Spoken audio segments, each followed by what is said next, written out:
Good evening! Yan, for today's video, nakikita nyo naman na hihilot ako ng sarili ko kasi, di ba, OFW tayo. Kapag may sakit tayo o nararamdaman tayo, kailangan nating i-cure agad kasi mahirap na pag lumala. Ay, masakit kasi yung ulo ko kasi almost 3 days and 2 nights akong walang tulog na straight. Talagang wala. As in, kahit idlip, wala. Kasi nga marami akong tinatapos. Tapos,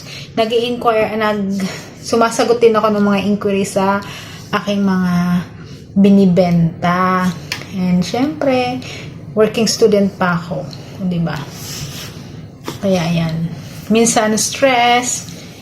Pero, kailangan lumaban sa buhay. Hindi pwedeng sumuko. And, ayan ang aking panangga dito sa ibang bansa. Yan, efficacent oil, baka naman. Ayan, marami yan, no?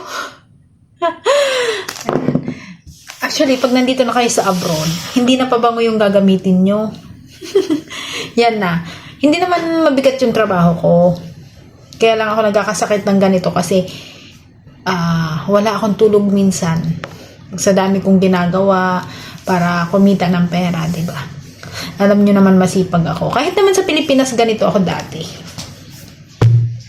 Nagjo-duty ako sa Cardinal Santos ng minsan sa Manila Doctors Hospital ng 72 hours.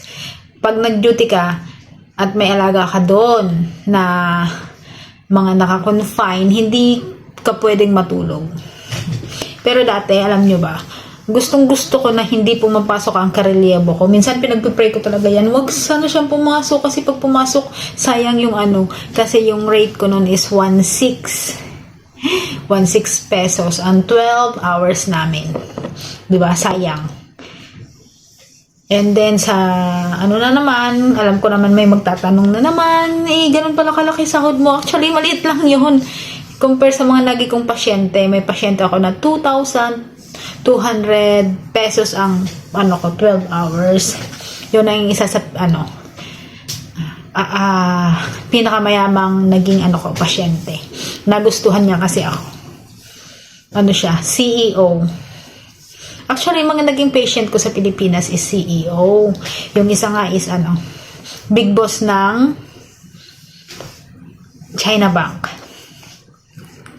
Malaki talaga yung binibigay nilang sahod sa akin. Nagsisimula yan sa rate na 800. Tapos pag nagustuhan kanila talagang, bibigyan kanila ng malaking sahod. Kaya lang naman ako umalis doon kasi nga, actually, mga awol ako sa mga ko naging work. Kasi kampante ako lagi na anytime hahanapin ako. Pero totoo naman, kahit nag-abroad na ako, lagi akong hinahanap ng mga ng family ng mga alaga ako, lalong-lalo ng mga alaga ako. Kasi nga, magaling talaga ako mag-alaga. Yan talaga ang asset, mag-alaga ng matanda. Well, kaya ako umalis kasi nga, di ba, may balak talaga akong mag-migrate sa ibang bansa. Hindi ko talaga yun talaga yung pangarap ko. Yung itira ko sa ibang bansa ang anak ko. And kapag pinalad, syempre ang nanay at tatay ko. Ang family ko, mga kapatid ko. Hopefully, this year or next year, makaalis na ako. Kaya yan. May magtatanong na naman dyan, malaki pala sahod mo sa Pilipinas, bakit ka abroad? Ganito yun Malaki nga sinasahod ko, nagre-rent naman ako ng bahay.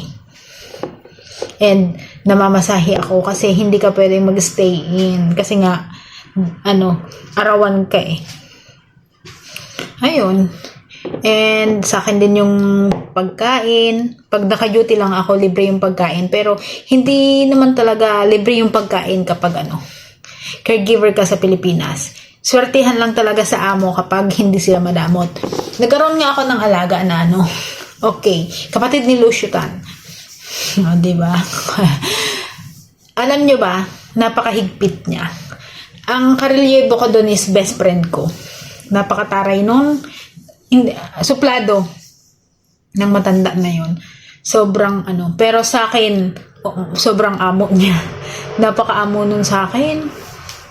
Ako lang yung naging caregiver no na paamo siya. Alam niyo ba kung bakit? Maldita kasi talaga ako. Yan yung hindi ko hinahayaan na ako yung susunod sa mga ko, sa mga alaga. Dapat ako yung sinusunod. Alam niyo ba na lagi ko yung pinapagalitan. One time nga, nasa kalsada kami sa part ng Pasig. Tapos, sinisigaw-sigawan niya yung driver. Tapos unahan sila, yung driver siya, tapos ako, tapos yung asawa niya, yung anak niyang Tapos pinagsabihan ko siya na huwag siyang maninigaw, lalo na kung nagda-drive yung driver kasi baka ma-aksidente kami. Tapos sinabihan ko siya na gusto ko pang mabuhay para sa anak ko.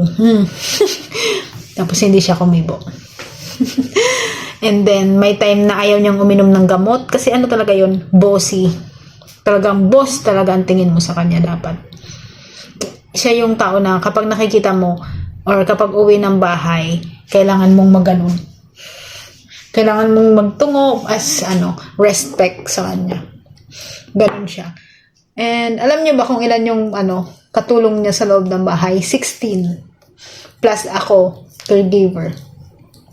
Ako yung kauna-unahang caregiver niya na isinabay nilang kumain sa labas. Hindi siya, kaya nga, yung mga doon, yung mga katulong, sinasabihan ako na magbaon ka ha kapag lalabas kayo kasi baka magutom ka kasi kakain sila sa labas. Sabi ko, bakit? Sabi ko, kakain naman sa labas, bakit kailangan kong magbaon? Diba? Kasi yun pala, yung mga caregiver na nagiging caregiver niya is hindi niya pinapakain.